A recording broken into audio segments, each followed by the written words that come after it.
양 박사님은 뭐 여러 공부를 많이 하신 걸로 저희가 뭐 이력서를 통해서 알고 있는데 요즘은 어떤 공부하고 계시나요? 네. 평생학습 시대에 연계할 수 있는 인문학을 각 세대별로 각 구성원에게 맞게 포장해서 나눌 수 있는 그런 프로그램 방법을 또 배우고 있습니다. 누구나 인생에서 배우고 싶었던 이런 인문 예술이 있었는데 형편상 소외되어 가지고 경험하지 못한 그런 사람들이 또 있거든요. 인문학을 통해서 인문학은 결국에 우리 인간 생애사에 대한 지혜를 경험한 것을 축적된 것을 얻을 수 있기 때문에 그 방법으로 하는 것을 배우고 있습니다. 그렇죠. 인문학이라는 것은 뭐 역사 사회뿐만 아니라 정말 방금 말씀하신 것처럼 삶의 지혜를 우리가 배우는 그런 학문이지 않습니까? 정말 훌륭하십니다. 네.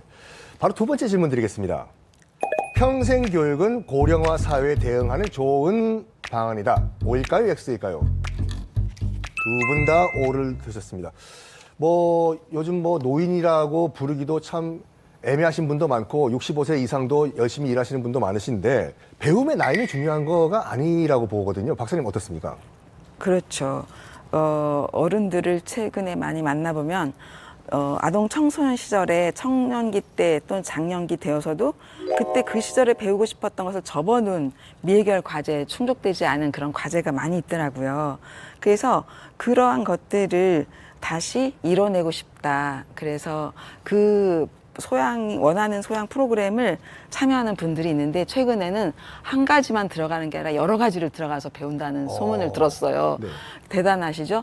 그리고 제가 노인을 위한 프로그램을 생각한다면은 황혼기를 살고 있는 이 분들이 젊은 시절에까지 이제 생계 유지를 위해서 악착같이 자신의 일터에서 살아왔는데 그 황혼기의 인적 자원을 다시 사회적인 상황에 맞게 재생산을 해서 멘토 활동을 했다면 그 범죄자, 청소년 범죄자 그런 분들이 나타나질 좀 줄어들 것 같아요. 그래서 황혼기 인적 자원을 재생산에는 지식개발 그런 평생교육 프로그램을 좀 개발했으면 좋겠어요. 네.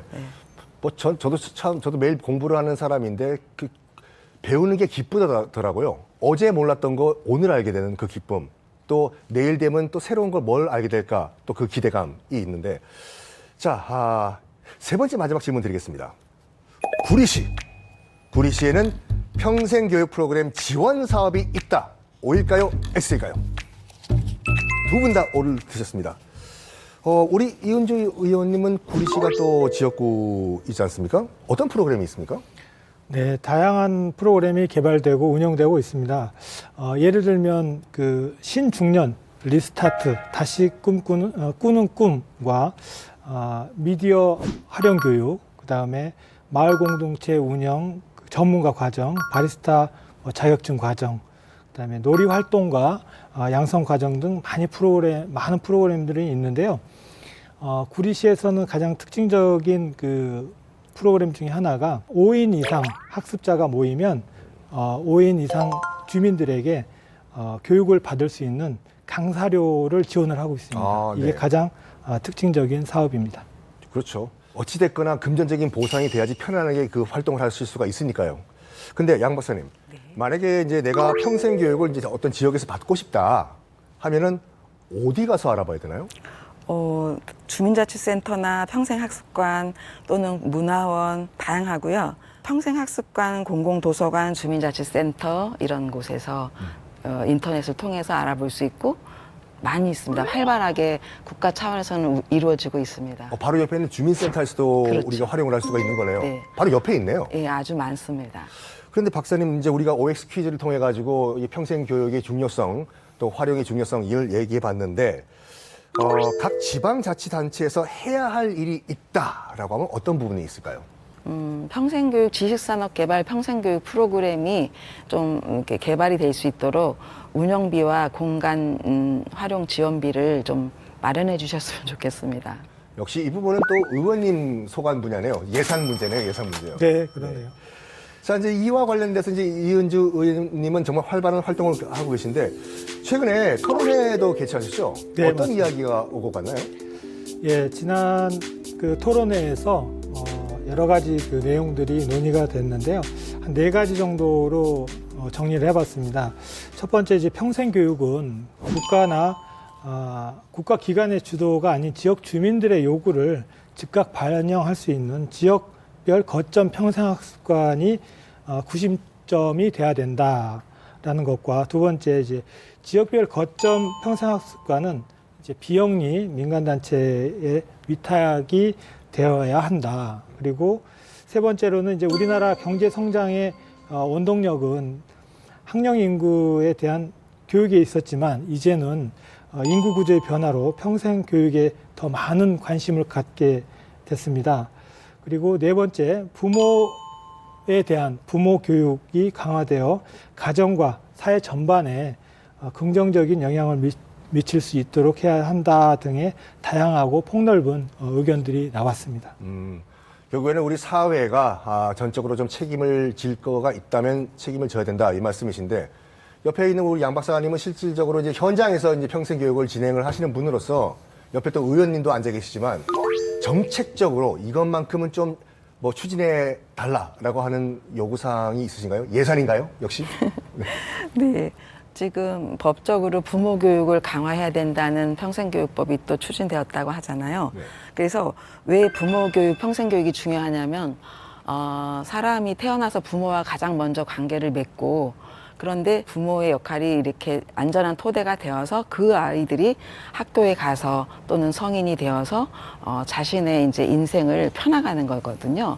그래서 부모 교육과 평생 교육이 굉장히 중요한 화두가 되고 있는데, 인성 교육을 부모만 책임질 수도 없고 학교만 책임질 수도 없고 그래요. 그래서 부모 교육과 인성 교육을 학교 교육과 이렇게 융합을 해서 전문가들이 함께 융합을 해서 그런 프로그램을 만들면 좋겠고, 지식개발 평생교육, 제가 좀 전에 말씀드린 대로 황혼기에 은퇴를 하고 그 젊은 아직도 남은 그 에너지를 어떻게 할까를 방황을 하는 분들이 많거든요.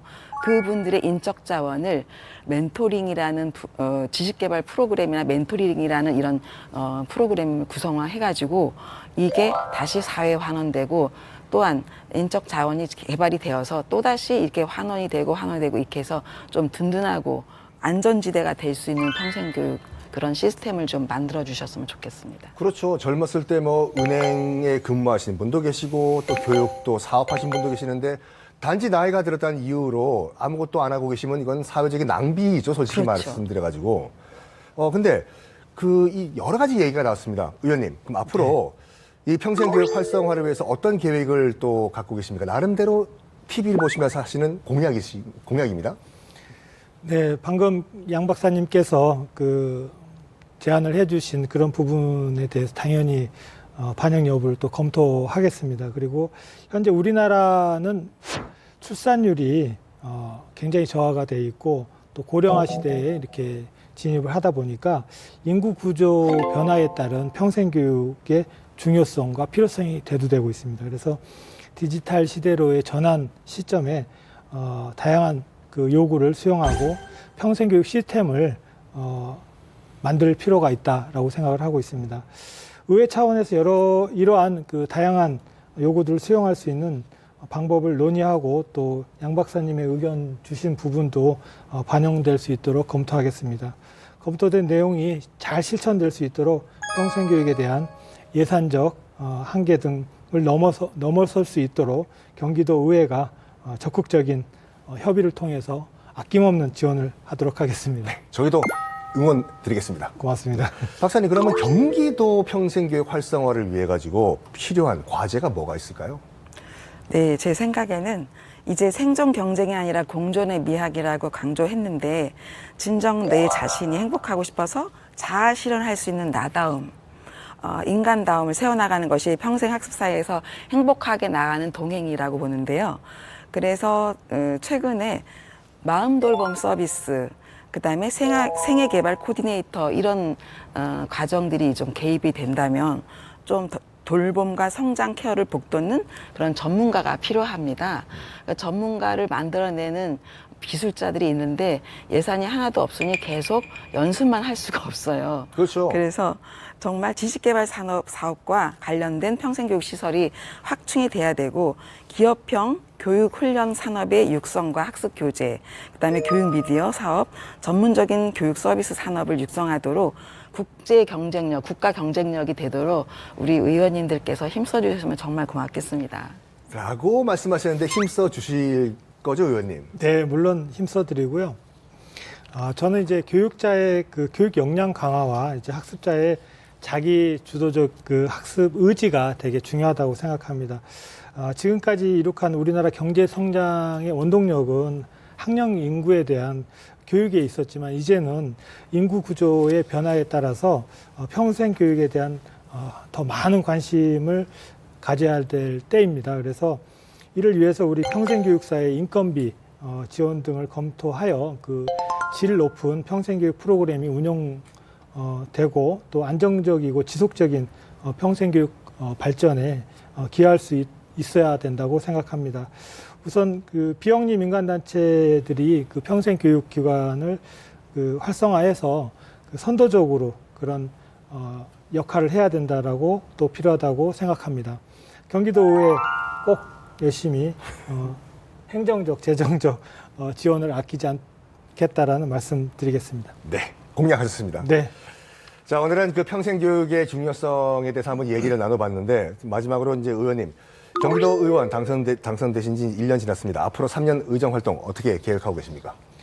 네, 지난 1년 동안 구리교육지원청 분리를 위해서 또 평생교육에 대한 그 현안에 대해서 알아보기 위해서 제가 이제 교육행정위원회에서 벌써 일한 지 1년이 좀 넘었습니다.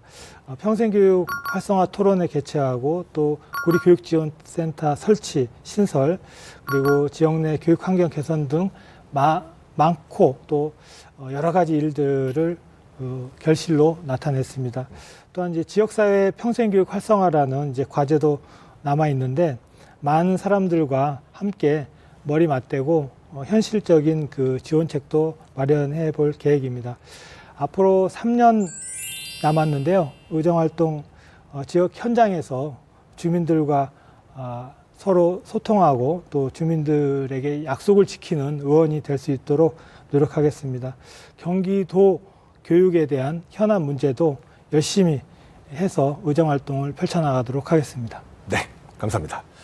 자, 오늘 이슈에서는요, 평생교육의 활성화 방안 중요성에 대해서 얘기를 나눠봤습니다. 오늘 함께하면서 논어의 이 문장이 생각이 납니다. 학이 시습지 불력 열호아. 다 들어보셨을 거예요. 이걸 우리말로 풀이하면은 공자님 말씀이죠. 배우고 때때로 익히니 어찌 즐겁지 아니한가라는 말입니다. 정말 평생교육의 중요성, 이 딱 한마디로 정리가 되는 것 같은데, 자, 오늘도 배움의 열기가 가득한 경기도를 만들어주시기 위해서 노력하고 계시는 두 분 인사를 또 나누겠습니다. 먼저 이은주 경기도 의원님, 그리고 양정욱 박사님 감사합니다. 감사합니다. 네, 고맙습니다.